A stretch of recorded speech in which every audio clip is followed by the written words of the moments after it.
menurut Anda ini sudah cukup matangkah begitu untuk direalisasikan? Kalau kita bicara rencana atau program nasional, ini kan udah disiapkan sejak lama. Pada zaman Pak Soekarno itu sudah diwacanakan. Ya. Cuman yang sekarang terjadian adalah ada tweak up, jadi ada perubahan-perubahan. Misalnya tadinya rencananya di Palangkaraya, sekarang berubah di Kalimantan Tengah Timur, dekat Kalimantan Tengah. Kalau dulu kan di Kalimantan Tengah di Palangkaraya. Jadi saya pikir perubahan-perubahan inilah yang mungkin akan kita perhatikan. Apakah aspek perencanaan itu sudah dilakukan dengan baik? Artinya prosesnya seperti apa nanti di tataran teknisnya. Kalau ternyata masih ada banyak hambatan, kayak pembebasan lahan ternyata bermasalah, atau seperti kita lihat di kasus proyek kereta cepat Jakarta-Bandung misalnya, nah baru kita lihat ternyata perencanaannya belum matang gitu. Jadi saya pikir kalau kita bicara perencanaan, ya sebenarnya udah lama direncanakan, tetapi pada tataran praktiknya nanti ya ini yang kita perlu perhatikan. Berarti based on implementasinya nanti akan seperti apa begitu ya, karena Iya. plannya sudah cukup lama. Kalau kita lihat di 2019 sendiri kan pemerintah ini menyebutkan sekitar kurang lebih 246 triliun anggaran pada saat itu ya di mention ya untuk ibu kota baru ini berasal dari APBN, anggaran pendapatan dan belanja negara. Nah kalau seperti itu bagaimana gambaran kemampuan APBN nih untuk in charge membiayai, Ya. apalagi kan masih ada kebutuhan untuk ya mengatasi pandemi, pemulihan ekonomi dan lain-lain, masih ada pos Betul. yang lain gitu. Ya, itu yang sempat dikritik oleh beberapa kalangan ya. Kalau kita mau memindahkan ibu kota di tengah pandemi, kok sepertinya tidak elok. Jadi kita lihat fokusnya dulu gitu. Dan sekarang setelah kita lihat ada gejala pandemi sudah menurun, ya kan, vaksinasi juga sudah semakin merata. Saya pikir pemerintah dan DPR sekarang mulai ketok palu. Mereka menilai sekarang harus dikebut.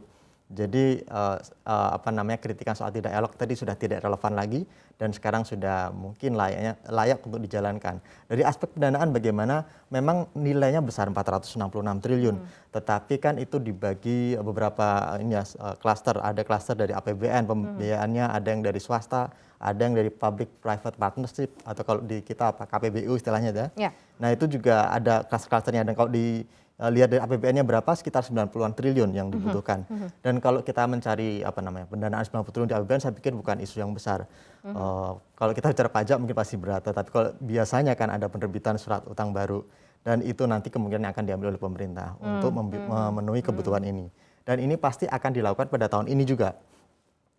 Atau selambat-lambatnya tahun depan, karena kan 90 triliun itu peruntukannya adalah untuk pengadaan lahan terlebih dahulu. Nah, kalau pengadaan lahan itu memang mau dipercepat sekarang ya memang harus ada dananya dulu dan saya pikir itu yang sekarang akan dilakukan oleh pemerintah dulu.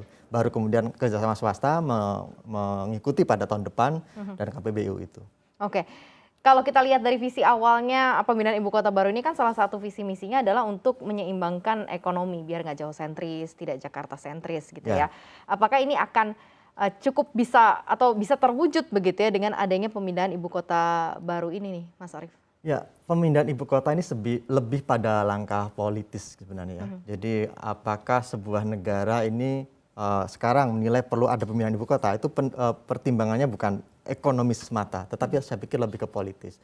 Kalau sejak zaman dulu Pak Karno kan ingin ibu kota nggak di Jakarta tapi di Palangkaraya karena ya beliau menilai Palangkaraya ini tengah nih dari Nusantara, itu tengah-tengah titiknya di Palangkaraya dan di situ juga menurut studi lebih tahan gempa. Jadi saat itu penilaian beliau cuma itu. Ini tengah-tengahnya Indonesia nih, Nusantara. Bukan soal ekonomi harus diratakan di Kalimantan, enggak. Dan saya pikir ini juga yang terjadi saat ini di konteks yang sekarang berjalan. Bahwa memang kalau kita bicara ketimpangan ya sangat besar sekali antara Jawa dan luar Jawa itu sekarang masih timpang gitu ya. Jadi mungkin dengan adanya pemindahan ibu kota ini, pemerintah berharap ada message yang clear yang bisa ditangkap oleh semua orang Indonesia khususnya bahwa pemerintah ingin memindahkan pusat kekuasaan ke luar Jawa gitu. Agar ketika nanti ada proses politik itu ya lebih banyak melibatkan orang-orang di luar Jawa itu, nggak cuma melulu di Jawa. Orang kalau ada apa-apa, ada rapat tingkat nasional gitu kan, DPR atau MPR, orang-orang dari luar Jawa harus ke Jawa mengumpul. Nah ini mungkin yang ingin dilakukan dengan pemindahan ibu kota. Tapi apakah ada efek ke perekonomian? Ya pasti jelas ada. Tetapi itu saya pikir bukan yang sifatnya sangat besar gitu. Kalau investasi sendiri, menurut Mas Arief sendiri seperti apa nih? Apakah nanti juga akan cukup menarik investasi yang cukup besar begitu ya, baik asing maupun dalam negeri, karena ada seperti ada lahan baru yang bisa digarap begitu kan, yaitu adalah ibu kota baru, dan dampaknya cukup signifikan atau tidak nantinya ke ekonomi? Ya kalau bicara investasi memang sekarang data BKPM menyebutkan sekitar 60-an% itu kan rata-rata PMDN itu ada di Jawa. Kalau kita bicara PMA sekitar 80% itu yang pada lari ke Jawa. Kenapa itu terjadi? Ya karena kalau bicara investasi dan pengembangan bisnis, ya investor hanya berpikir fasilitas apakah memadai, infrastruktur apakah memadai, itu saja. Jadi itulah kenapa mereka pada ke Jawa, karena Jawa lebih banyak dibangun gitu. Ya, ya. Dan kalau misalnya kita ingin ada pemerataan, ya memang jawabannya bukan hanya sekadar memindahkan ibu kota, tetapi ya diikuti dengan pemerataan infrastruktur juga. Fasilitas-fasilitas pendukung, utilities gitu yang juga harus dibangun di luar Jawa. Dan saya pikir itulah yang PR selanjutnya nih kalau kita mau bicara apakah dengan adanya pemindahan ini investasi nanti akan bergulir di luar Jawa, ya PR-nya di situ. Tetapi kalau kita bicara apakah swasta atau investor akan berminat ke sana, saya pikir minatnya akan sangat besar. Karena proyek ini adalah proyek berbasis APBN.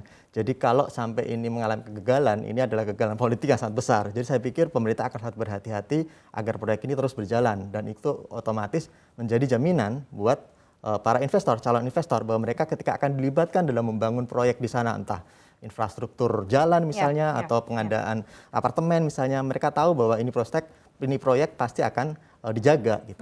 Dan saya pikir minatnya akan sangat besar.